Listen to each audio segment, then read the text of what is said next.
This video is support for beginners to practice slow English listening. Easy conversation, follow the English Cue Cards channel. Are you just starting to learn English? This video is perfect for you. In today's episode of the English Cue Cards, you will practice slow, clear English listening with simple words and short sentences. You will listen to real-life conversations that help you understand and speak English with more confidence. What you'll learn in this episode: easy English words and daily phrases, practice real conversation in slow speed, improve listening and pronunciation, learn how to answer simple questions, build your confidence step by step. Perfect for beginners, A1 to A2 level. This podcast will help you speak more naturally in everyday situations, like going to the shop, meeting someone new, or asking for help. Just listen, repeat, and practice. Your English will improve every day. Today's topic is a deep conversation with an old man. I had an interesting conversation with a very old man who lived near my house. The old man was almost 85 years old and had white hair and a kind smile. He used to sit on a wooden bench under a big tree every evening. I often saw him, but I never talked to him until one special day. One day, I sat near him and he smiled and said, "It's a nice day, isn't it?" That's how our conversation started, simple, slow, and warm. His name was Mr. Kareem, and he had lived in our town for many years. He told me that he was born in a small village in the 1940s. He had seen so many changes in life, from old radios to smartphones. I found him very wise and peaceful when he talked. He wore a soft cap, a simple kurta, and always carried a walking stick. His voice was slow, but every word had meaning and depth. I asked him how his day was going, and he smiled and said, "It's a good day if I can talk to someone." That sentence touched my heart and made me want to listen more. He had many stories, and each one had something to learn from. I was surprised that he remembered things from more than 60 years ago. He had a calm face, and even his silence felt full of experience. He told me that he worked as a school teacher for more than 30 years. He said teaching children was the happiest part of his life. He also said that young people today are lucky, but also too busy. I felt very comfortable listening to him, like talking to my own grandfather. He was not just old, he was full of stories, knowledge, and wisdom. I never thought a short talk would become such a beautiful experience. That one conversation helped me learn many new things in a short time. We sat on that bench for more than an hour, just talking and listening. I did not expect to enjoy it, but it became one of my favorite memories. He said he never used a mobile phone much, but liked to talk to people face to face. That made me realize how much we miss real conversations these days. He told me he had 3 sons and 1 daughter, all living in different cities. He said they call him, but he still feels lonely sometimes. He smiled when he talked about his wife, who had passed away years ago. He said she was the light of his life, and he still missed her every day. I listened quietly and felt how deep love can be even after many years. He shared a photo from his wallet. It was old and faded, but full of emotion. He also talked about how life was simple before. No noise, no rush. He said people used to eat together, sit together, and talk more. I felt like I was hearing a storybook come to life through his words. He also asked me about my life, school, and dreams. I told him I wanted to do something creative, and he said, "Follow your heart, not the crowd." That advice felt very honest and special to me. He said life moves fast, but the heart needs time to grow. He told me how important it is to be kind, even when life is hard.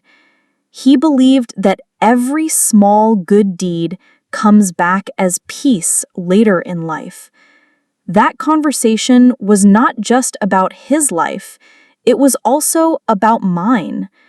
I realized how much we can learn from older people if we just take time. After that day, I started talking to him more often whenever I saw him. He became someone I looked forward to meeting every week. Our conversation taught me patience, listening, and understanding. Even though he spoke slowly, every word felt full of power. I'm really thankful for that day when I choose to say hello first. Mr. Karim told me that when he was young, there were no big buildings or loud cars. He said people used to wake up early, feed animals, and walk miles to school. He told me they didn't have electricity, so they used lanterns to study at night. I was surprised how hard life was back then, but he smiled as he talked about it. He said they didn't have much, but they had peace, nature, and strong relationships. I asked him what he liked most about his younger days, and he said, the silence. He told me that in those days, people sat together every evening to talk and laugh. I said, I don't even know my neighbors very well, and he nodded sadly. He said he worries about how people are forgetting to listen to one another. He said, we have fast phones but slow hearts. That line stayed in my mind for days. He also told me how he fell in love with his wife when he was 22 years old. He said she was a nurse, kind and soft-spoken, and loved flowers and poetry. He told me they got married in a simple village ceremony under the mango trees. He said they didn't have photos or videos, but they had real memories. He smiled and said, we built a life, not a profile. I found that line very deep. I asked him what helped their marriage last for 50 years, and he said, respect. He said, love without respect is like a flower without water. It doesn't last. I asked him what made him happiest in life, and he said, seeing my students grow. He told me he still remembers the names of many of his old students.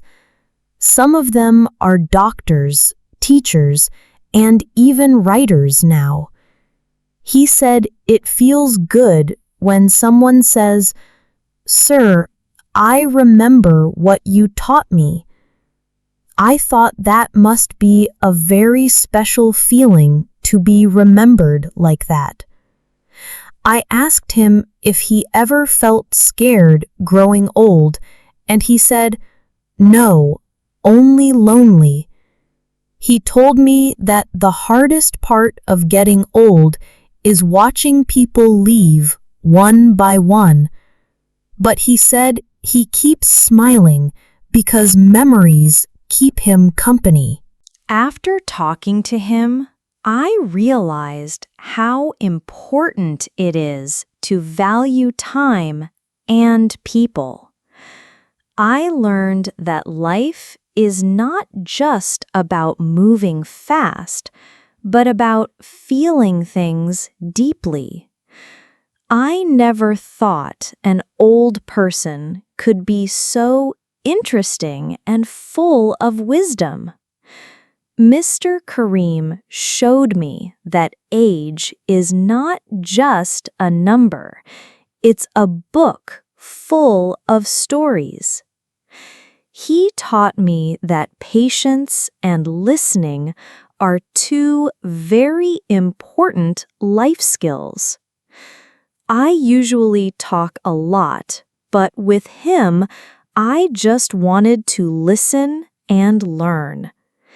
I felt that he was not just talking, he was teaching me without a classroom.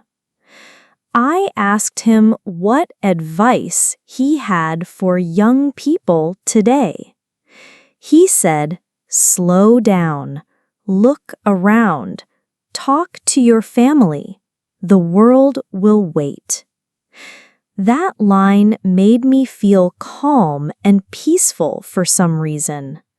I understood that talking to someone old is like traveling back in time. Their voice may be slow, but their words come from a lifetime of experience.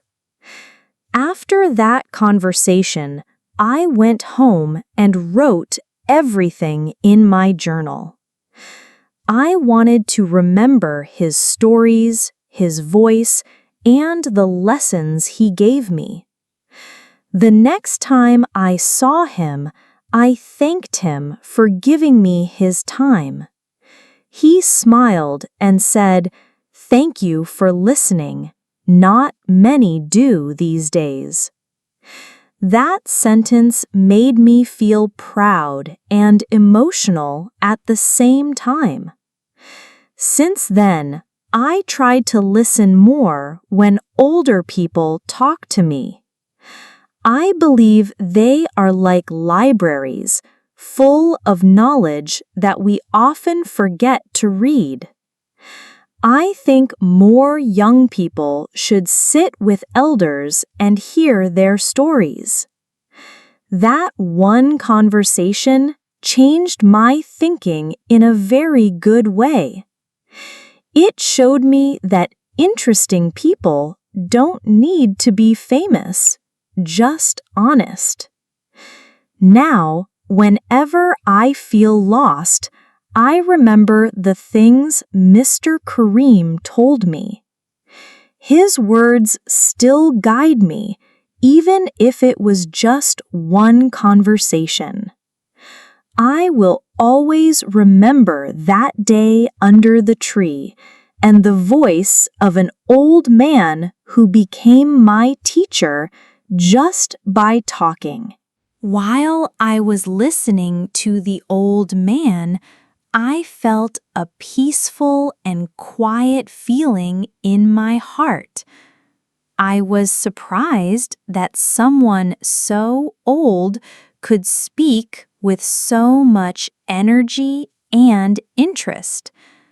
I looked at his face and saw so many lines. Each one looked like a story. His eyes were soft but full of emotion, like he had seen both joy and pain. As he spoke, birds were singing in the trees, and it felt like the whole world slowed down. I forgot to check my phone or think about anything else during that time. The conversation was so powerful that I just wanted to keep listening. His voice was not very strong, but it had a lot of power inside. I noticed how carefully he chose his words before saying them. He didn't speak fast, but every sentence had meaning and purpose. I felt like I was talking to someone who really understood life.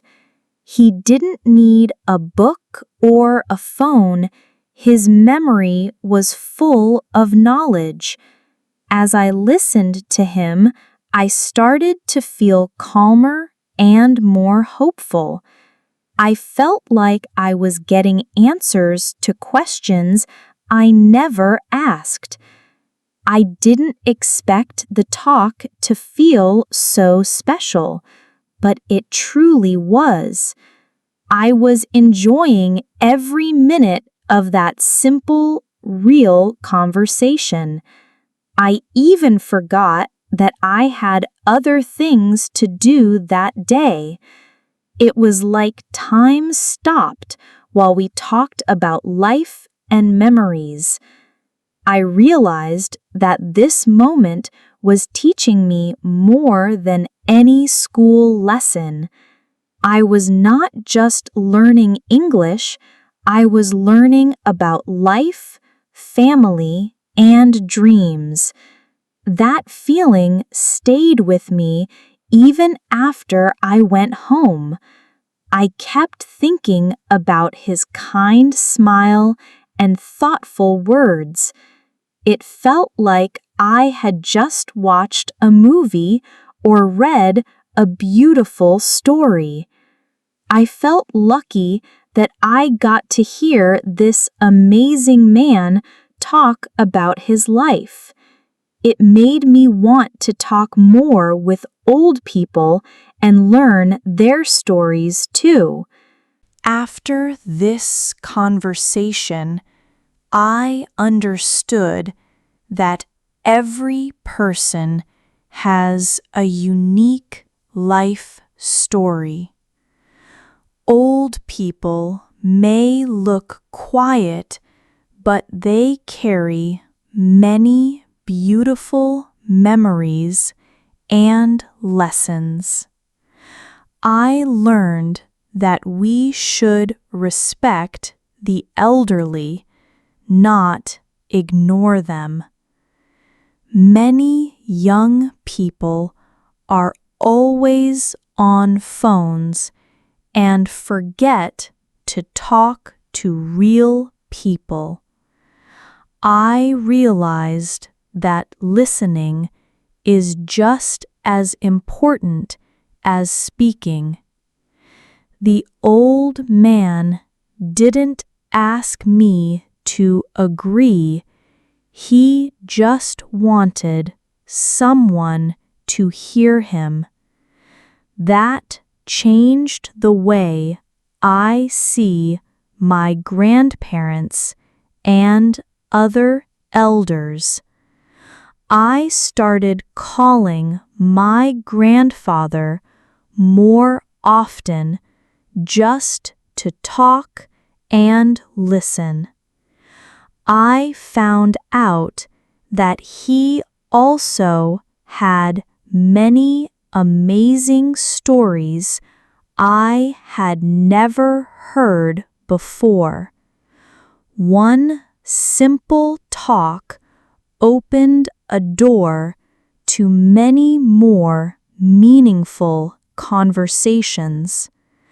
I understood that stories are not just for children, they are for all of us. Even though the old man had lived a hard life, he still smiled with hope. He taught me to stay kind and gentle no matter how difficult life becomes. He said that time takes away many things, but not your values or kindness. That message stayed in my heart and made me think deeply. I now try to say thank you more, and I listen more during conversations. I feel like that talk made me more mature and understanding. It helped me see that people don't need to be rich or famous to be inspiring. I also became more curious about history and the past. I started asking questions about how life was different before. I began writing a journal to remember the small things people say. I know that I will never forget the feeling of that one special conversation.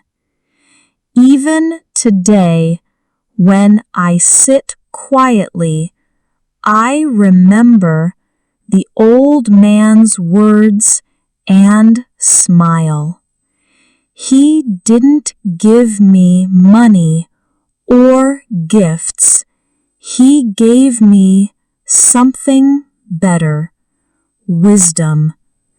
That talk made me believe that real learning comes from real people and real moments.